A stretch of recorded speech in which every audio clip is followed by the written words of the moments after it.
பௌர்ணமி அன்னைக்கு திங்கட்கிழமை வரக்கூடிய பௌர்ணமியாக இருந்தாலும் சரி, இல்லைன்னா ஞாயிற்றுக்கிழமை வரக்கூடிய பௌர்ணமி, இந்த மாதிரி நாட்களை நீங்கள் என்ன பண்ணணும் பார்த்தீங்கன்னா, ஒரு வெத்தலை செடி, அதாவது இதை எப்போ வாங்கிட்டு வரணும்னா வாங்கி வெளியில் கூட வச்சுருங்க. வீட்டுக்குள்ளே எடுத்துகிட்டு வரும்போது பார்த்தீங்கன்னா சாயந்தரம் அந்த சூரிய அஸ்தமானமாக போகிற அந்த நேரத்தில் அந்த வெத்தலை செடியை வாங்கிட்டு வந்து வீட்டுக்குள்ளே வச்சு அதுக்கு நல்ல மஞ்சள் தண்ணியை ஊற்றி நல்லா கழுவிட்டு திருநீர் போட்டு மாட்டுக்கொம்பை இருந்துச்சுன்னா மாட்டுக்கொம்பையும் கொஞ்சம் நல்லா தெளித்து விட்டுட்டு கொஞ்சோண்டு காசு ஒரு 1,000 5,000 காயின் எடுத்து அந்த செடியோட தூரில் நீங்கள் கொஞ்சம் வச்சு, அதாவது செடியோட தூர்லைன்னா மண் கொட்டியிருப்பாங்க, அதுக்கு மேலாப்பில் அதை வச்சு கொஞ்சம் மஞ்சள், பச்சை கற்பூரம், கொஞ்சம் அருவம்புல் இதெல்லாம் சேர்த்து வச்சு விநாயகர் பெருமானை நல்லா வணங்கிட்டு, எங்களுக்கு செல்வம் வரணும், அந்த வெத்தலை செடி வளர்கிற மாதிரி நான் செய்கிற தொழிலாக இருந்தாலும் சரி, இல்லை வேறு எதுவும் பிஸ்னஸாக இருந்தாலும் சரி, சிறு தொழில்கள், இந்த மாதிரி சில்லறை வியாபாரங்கள், இந்த மாதிரி என்ன செஞ்சாலும் சரி, அதெல்லாம் அந்த செடி வளர்கிற மாதிரி என்னுடைய தொழிலும்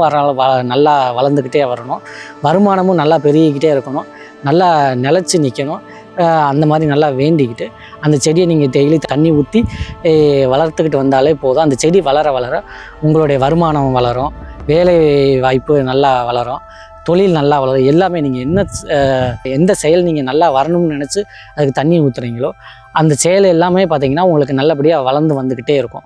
இது ஒரு எளிமையான ஒரு தனவசிய பரிகாரம். இதை நீங்கள் பயன்படுத்தி பயனடையலாம்.